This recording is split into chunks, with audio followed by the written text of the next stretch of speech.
Hey, podcast family. Welcome to Motherhood in Black and White. I'm Kaanji. I'm Tara. We are recording this episode on April 20th, which in addition to being 420, we can talk about that later, Tara. Yes. We recently found out that a verdict was reached by the jury in the state of Minnesota against the killer of George Floyd, the former police officer, Derek Chauvin. Members of the jury, I understand you have a verdict. We, the jury, in the above entitled matter as to count 1, unintentional second-degree murder while committing a felony, find the defendant guilty. This verdict agreed to this 20th day of April 2021 at 1:44 p.m. Same caption, verdict count 2. We, the jury, in the above entitled matter as to count 2, third-degree murder, perpetrating an eminently dangerous act, find the defendant guilty. Same caption, verdict count 3. We, the jury, in the above entitled matter as to count 3, second-degree manslaughter, culpable negligence, creating an unreasonable risk, find the defendant guilty. This verdict agreed to this 20th day of April 2021 at 1:45 p.m. Bail is revoked, bond is discharged, and the defendant is remanded to the custody of the Hennepin County Sheriff. We're adjourned. When you heard that the verdict was reached, Tara, before a verdict came down, what were you doing? What were you thinking? I saw the announcement that a verdict had been reached and they were going to read it maybe 30 minutes before the actual time. And, I was nervous. I know that the expectation was that if it went a different way, that things were going to get pretty tough there. So it just, that makes you nervous too. And you want there to be, justice for George Floyd's family and accountability for that man's actions, and you're hoping that it comes down on the right side. Or, you're hoping it comes down on the right side.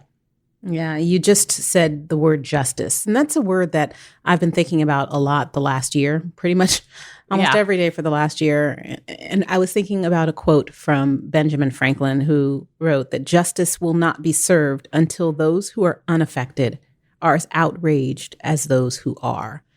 And I thought that those words were very appropriate and necessary to hear and to reread again, because there are a lot of us who were so outraged by George Floyd's murder.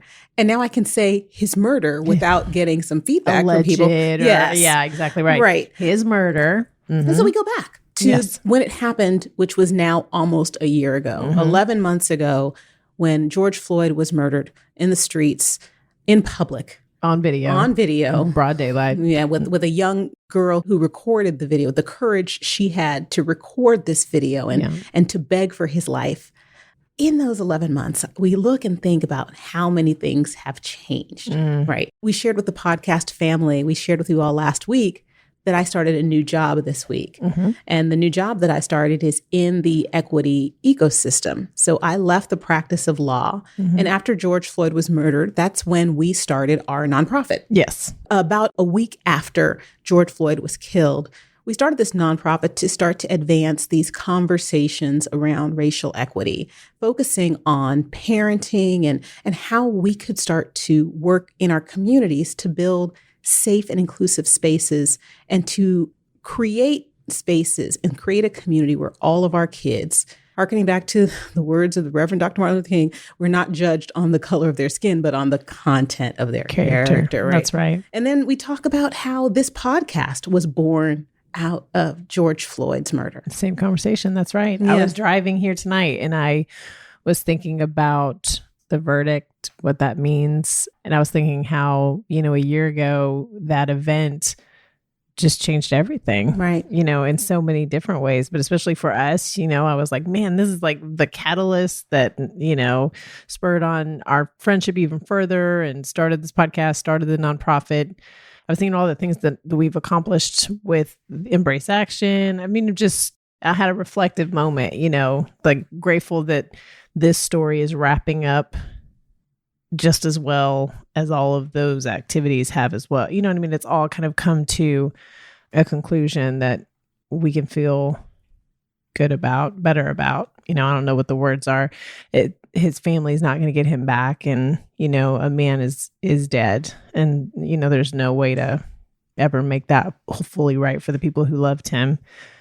I just hope that everything I've done since then has tried to push us towards better endings for others. Yeah. You mentioned catalyst, and the catalyst for so much conversation and so many conversations that I wasn't necessarily prepared to have. Right. And this podcast, like we had mentioned, was born out of, unfortunately, the murder of this man. Because when we all witnessed it, when we all watched this man cry out for his mama, all of our hearts broke. And you and I had conversations a little bit afterwards, and we started to have these really honest, authentic conversations about how our perspectives are different. Yes. How our experiences can be different simply because of the color of the skin of the kids we're raising. Yeah. And for you and me, T, it's the fact that we're both raising adolescent boys, one Black and one white. And with George Floyd's murder happening, with me raising an adolescent Black son who was home all the time because of COVID. Yeah. We just never left the house. Having to realize that in this moment, I had to have conversations with him. And a lot of mothers were reaching out to each other. We were reaching out to one another about how we could explain to our kids what was happening, because for a lot of us, our kids were seeing this on YouTube and on TikTok. Right. And we had to have conversations like, well, how can we explain to our kids about what's going on? Right. And do you remember what your conversations with Gage looked and sounded like last year? Yes. I mean, they were tough. He was seeing things on YouTube before I was able to sort of proactively address it. And, I just tried to use real words and real language, just like we are now. I use the same language I use now, that a man was murdered. There was a police officer involved. No one was able to stop it, and people really upset. And then he and I had some conversations about racism and the history of this kind of event. This isn't, the first time we've seen force from police officers that was unjust and fatal. And, I didn't dig into every single incident, and I didn't dig super deep because, you just take it bites at a time. And unfortunately, I do have a little bit of privilege in doing that. But I did have an honest conversation with him about, some people are treated differently because of the way they look. Let's back up a second. You just mentioned privilege. For some reason, people feel triggered. Some people shut down when they hear the word white privilege. And I've heard from people say, well, there is no such thing as white privilege because I've worked hard for everything I have. Mm-hmm. And during a podcast episode last week when we were talking about Ramadan with Shazia Anwar 2 weeks ago, we talked about privilege. Yes. And in the context that white privilege can mean that you don't have to have these conversations. Yeah. Yes. Well, and, to that point, even though I had those conversations, there is still privilege in my conversation, because my conversation doesn't have to be telling my son how to protect himself when he's walking around in the street. Right. Like we talked with Dr. Shazia, and she was having to discuss with her children how they can, protect themselves against people saying bad words to them or being mean to them. I'm having an educational conversation with my son, but I'm not having to protect him from this thing I'm telling him about. That is the difference. Mm-hmm. And it is what it is. I try to be conscious of it and try to make sure he understands the difference as well. But I do recognize that I have it. Yeah. Then when you talk about, your conversations with Roman, it's a different conversation. Absolutely. Yeah. And for me, having that conversation with Roman at the time, he was 11 and a half last summer. And for the most part, we've talked about this often and frequently on the show. Roman is sheltered. Yeah. We have created a world where we have purposefully tried to shelter him from negative experiences, right? We tried to shelter him. Like my husband and I both grew up in poor and we both grew up in broken homes, or quote unquote broken homes, single parent households with lots of love. And our parents did the best they could with what they had. Mm-hmm. But we have made it so that Roman has economic privilege. Right. We work hard to make sure that he is shielded and protected from certain things. We live in the suburbs and we go to spaces and we surround ourselves with people who we quote unquote would like to think are safe. Mm-hmm. And George Floyd's murder was yet another wake-up call to me that it doesn't matter what car I drive. It doesn't matter how many degrees I have behind my name. It doesn't matter where I'm able to live in the house I live in. If a white person or any person sees my son's skin color as a threat, then he could potentially be a victim. And we can't all protect our kids in any instance. And I know that as moms, we want to protect our kids. That's just human nature. Yeah. But here in America, and I think we can talk to some of our Canadian listeners because we have family or some of the podcast listeners in Canada who are listening. Any child of color whose skin color is determinative of how someone initially will react to them when they encounter them, it's hard to figure out, like, how do you teach that to your kid? How do you teach them what to do? How do you teach them when you see video evidence of if you don't comply with a police officer or someone who, George Zimmerman, who thinks they may be a police officer, or someone who thinks that you don't belong somewhere. Or that they have the right to address you or accost you because of it. Yes. Right. Or, with Ahmaud Arbery, you aren't allowed, you're jogging down the street and we don't recognize you. Right. And if you run away from her, if you don't comply with those demands of those people, you could potentially be endangered. But then conversely, we see what happens with someone like George Floyd. It's like if you do what they say and you still comply, you can also still be endangered and be murdered. That's right. And so for me, it was realizing that I have to have this conversation with him, but I don't know what the answer is. I don't know how to parent through this. Yeah. I don't know what to say and what to do. And that's something that I still sit with every day. Yeah. It's something that I still struggle with, and I don't know what the answer is. Well, I won't sit across from you and pretend like I know either. I mean, I don't know. And we look at Derek Chauvin's guilty verdict today, which is not going to provide justice for George Floyd's family, for so many men of color who were wrongfully killed. But what it does is it starts to provide accountability. Yes. Yeah. And we go back to what I asked you at the very beginning of this episode, Tara. When you learned of the verdict and guilty on all counts, how did that make you feel? And what will you explain to Gage about the verdict? I felt initially, I just felt relief, that I hate that we have to sit through this kind of event and know what the answer should be, but still not be certain that it's going to be that. Like, I hate that we still have to sit through that kind of anxiety time and time again, hoping that everybody's going to come on the right side of this. So I felt, just overall relief. And I jumped on social media and, saw a lot of my friends just breathing big sighs of relief and, celebrating with them, because I know that this feels differently to a lot of my friends of color. Obviously, I mean, I feel relief, but I know that it goes much deeper than that for some of my people that I love. And I think it's just a start. I think it's just a start. I mean, like you said, it's about justice. It's about accountability, not about justice. It's about holding someone accountable that I think, for the most part, people have often not felt like they had to be held accountable for these types of actions because of a uniform they wear or a job that they hold. And I know, like, you read a quote from Benjamin Franklin about justice, and I was thinking about this quote from Mahatma Gandhi about accountability, which is, that it is wrong and immoral to seek to escape the consequences of one's acts. And I feel that for myself, and I would only expect and hope that people can understand why so many believe that this was necessary and do, And then for Gage, I don't know if he's followed very closely with the trial. I've been in and out of it just because I watched it's hard to go through it again, during the testimony. I did watch some of the testimony and read some of it after the fact, but I didn't stay in there every day. I just kind of followed along the timeline.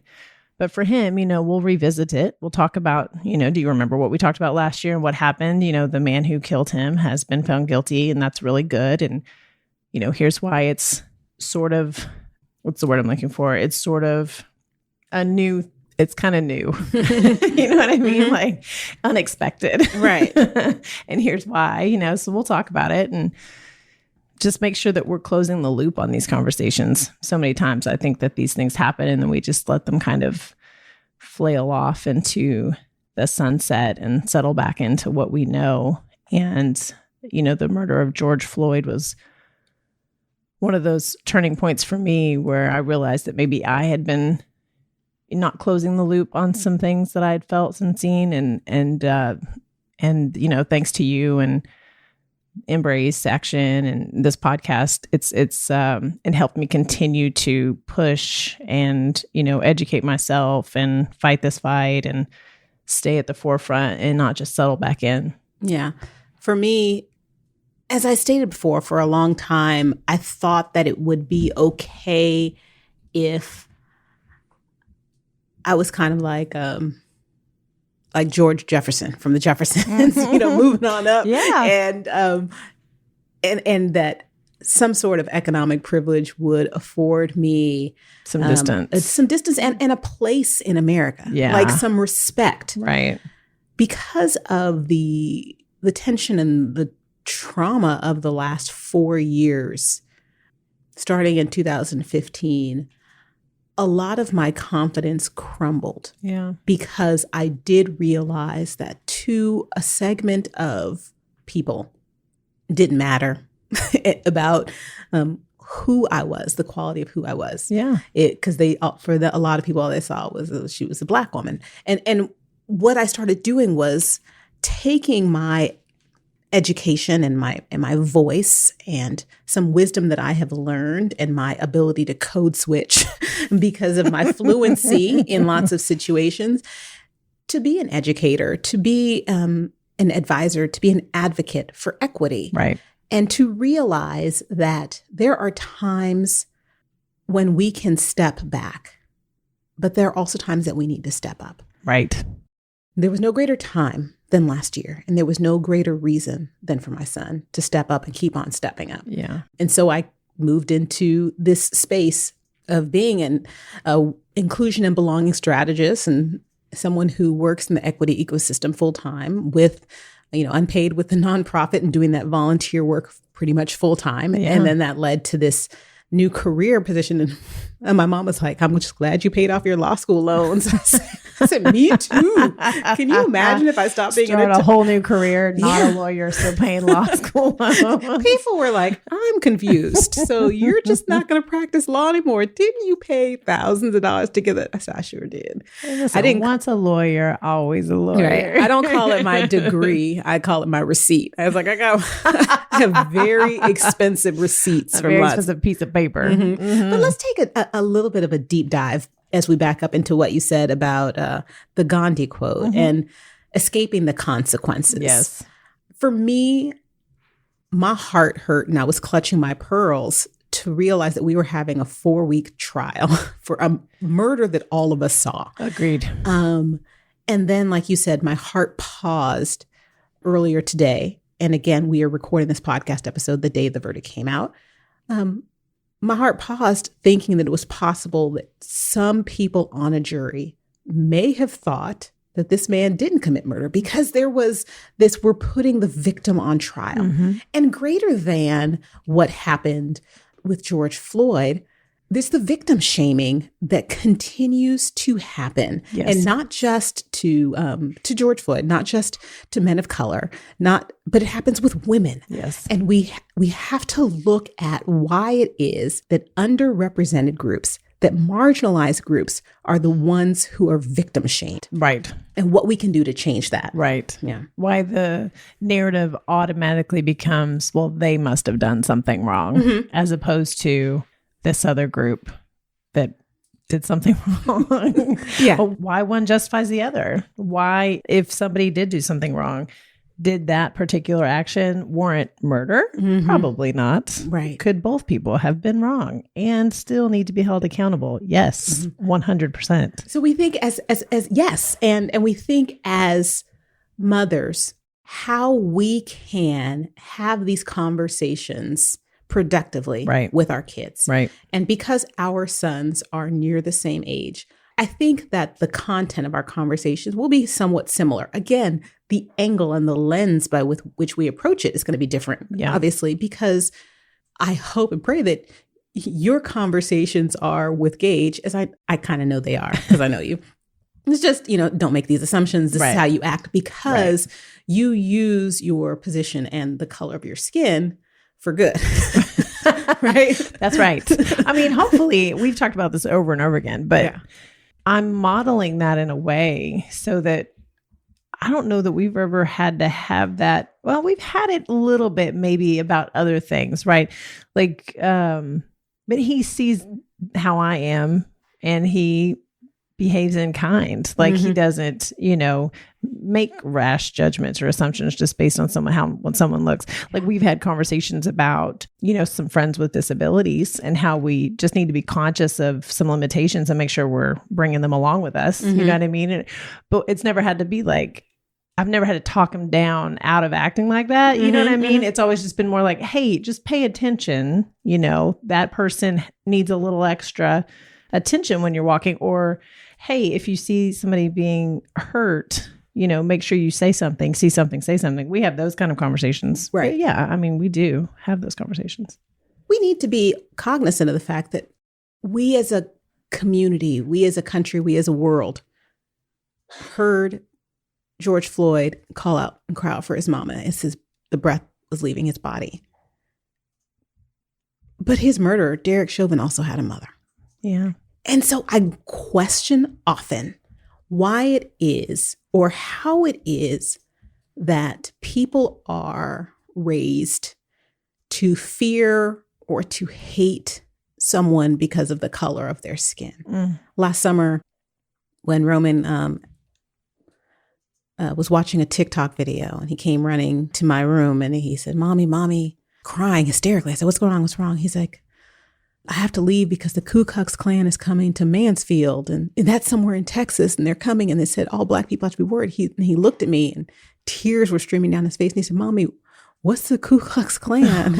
And I said, oh my gosh, I've never even had this conversation with my son. Yeah. But I don't want him to start fearing people. Right. And thinking like all white people are bad or, Right. Right. But I realize and recognize that there is a segment of a population that potentially is raising their kids to think that people are bad, not necessarily by what they say, right, but also by their actions, their own internalized biases and judgments and decisions about what something means, and they're just laying that groundwork for their kids too, without even realizing it.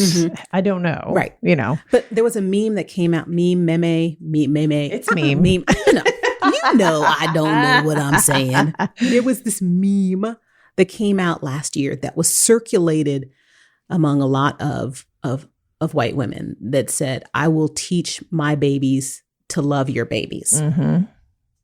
And when I saw that, I got very upset. Yeah. And I talked to some of my white friends and I DM'd them and they were like, why are you upset? And I said, because you don't have to teach your kids to love at all. Look, all of our kids naturally love one another. What you need to do is to teach your kids not to hate, not to discriminate, not to make false assumptions or negative assumptions about other people that don't look like, act like, sound like them. Right. That's what parenting is. That's what parenting inclusively is. It's not about teaching your kids to love and saying things like, I'm colorblind or we love all people. It's modeling it through the relationships that you have, the positive relationships that you have, and the things and people that you're exposing your kids to, and explaining and examining if you think that there are biases or stereotypes that you hold or that have crept into your heart or your mind, examining why that is and what we can do to do better, because there is no reconciliation without truth.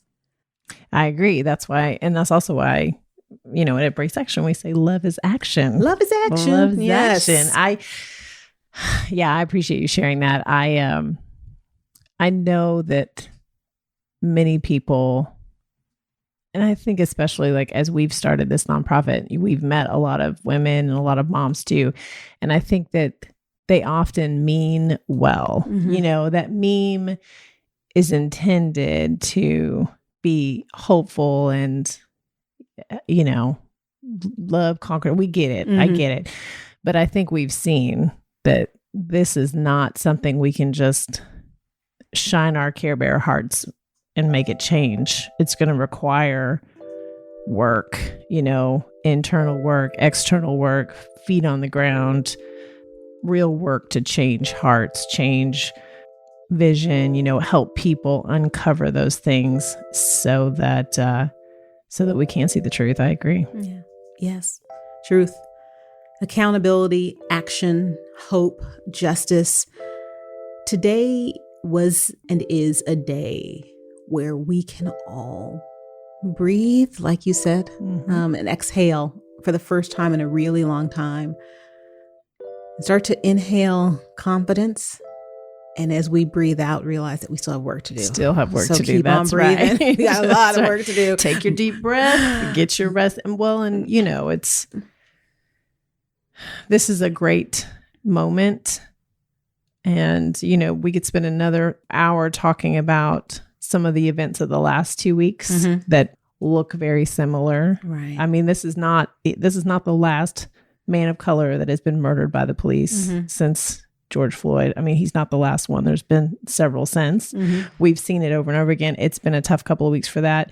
To cap it off with this, I think, does help soothe that a little bit. Yeah. But there is work to be done. We have to keep pushing this forward. This is one moment that we need to keep pushing.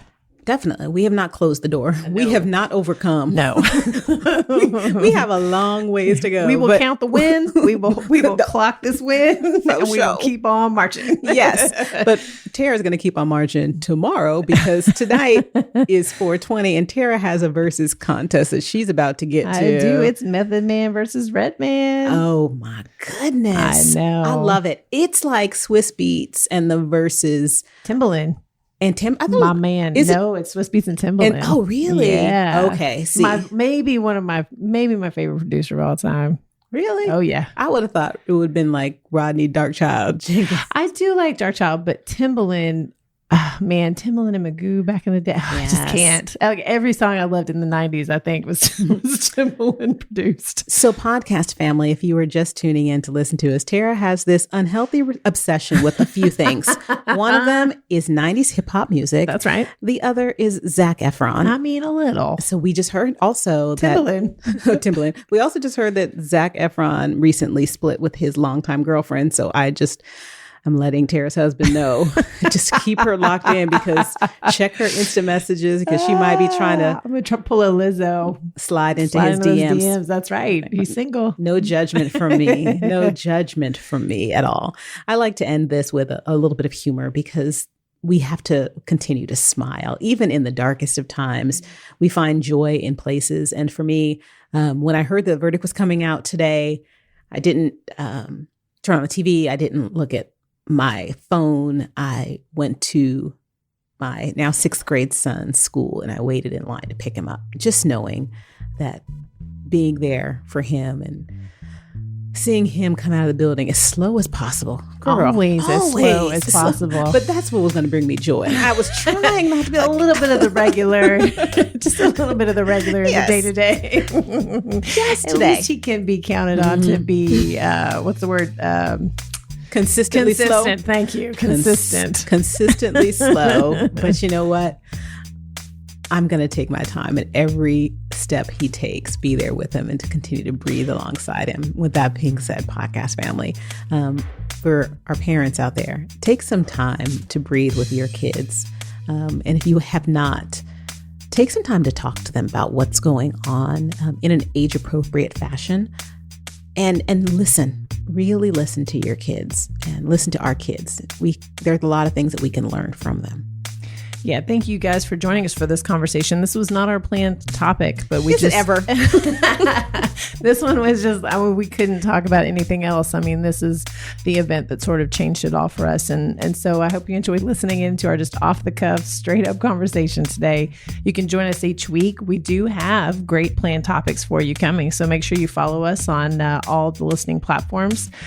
Leave us ratings and reviews. We love to read those and hear from you. Thanks for joining us for this one. It was a special one. We will be back next week, same time, same place.